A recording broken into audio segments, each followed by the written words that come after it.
الحمد للہ رب العالمین والعاقبۃ للمتقین والصلاة والسلام علی سید الانبیاء والمرسلین اما بعد فاعوذ باللہ من الشیطان الرجیم بسم اللہ الرحمن الرحیم الصلاة والسلام علیک یا رسول اللہ وعلی آلک واصحابک یا حبیب اللہ۔ السلام علیکم ورحمۃ اللہ وبرکاتہ۔ اللہ تبارک و تعالی کا فرمان عالی شان ہے،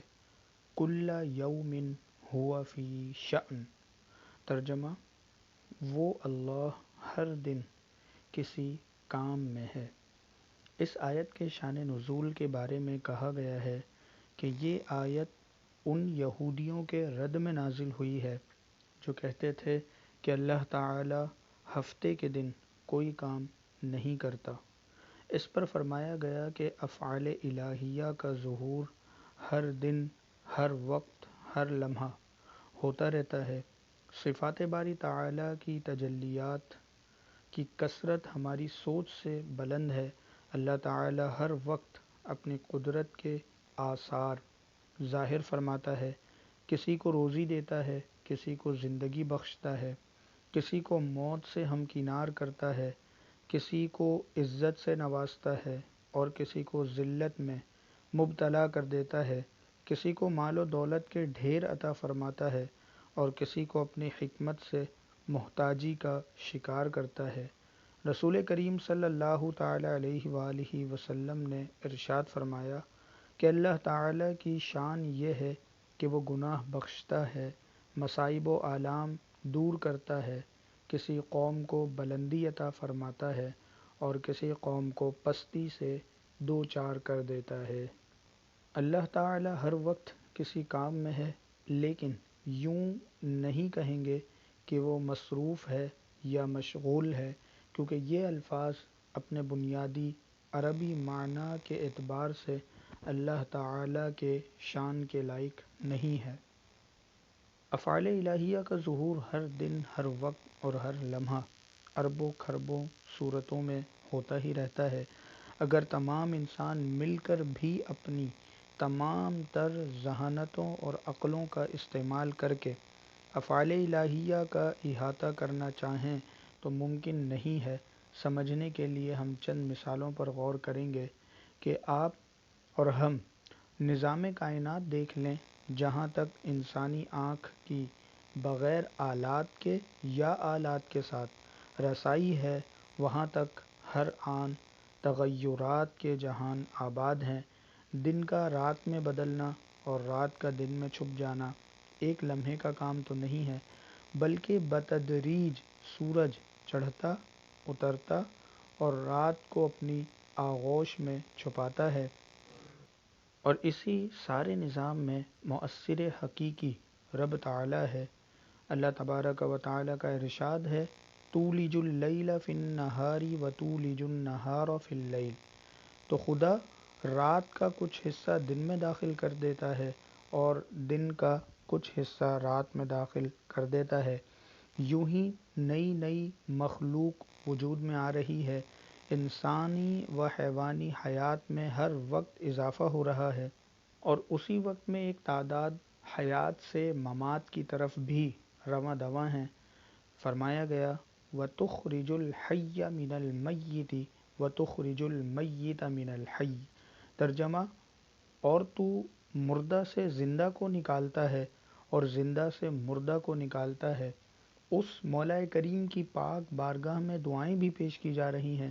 بیمار صحت کے لیے، پریشان حال اچھے حالات کی خاطر، بے اولاد حصول اولاد کے لیے، تنگ دست رزق میں کشادگی کے لیے اور مصائب زدہ مصیبتوں سے نجات کے واسطے دعا میں مشغول ہیں۔ اور یہ دعائیں ساری مخلوقات کی طرف سے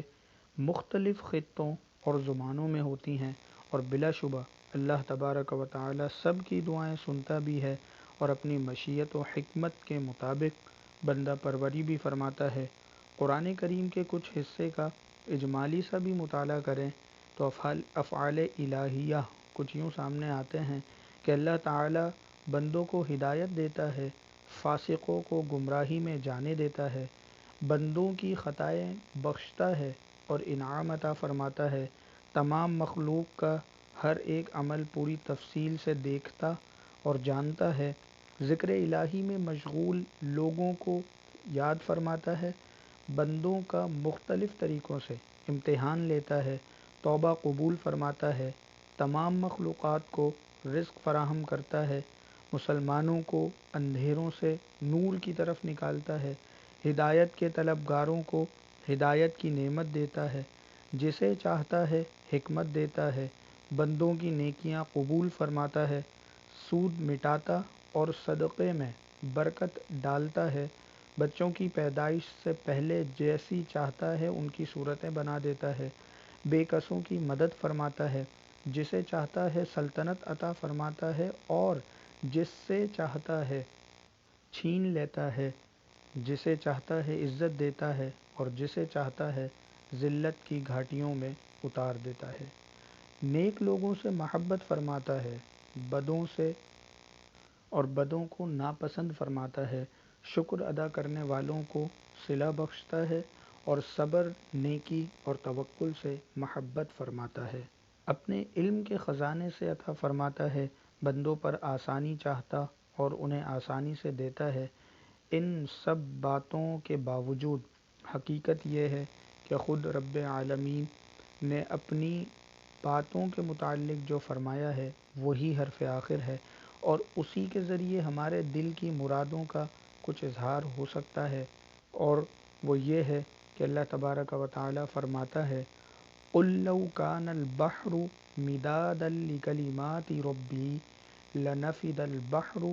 قَبْلَ أَن تَنفَدَ كَلِمَاتُ رَبِّي وَلَوْ جِئْنَا بِمِثْلِهِ مَدَدًا۔ ترجمہ: تم فرما دو اگر سمندر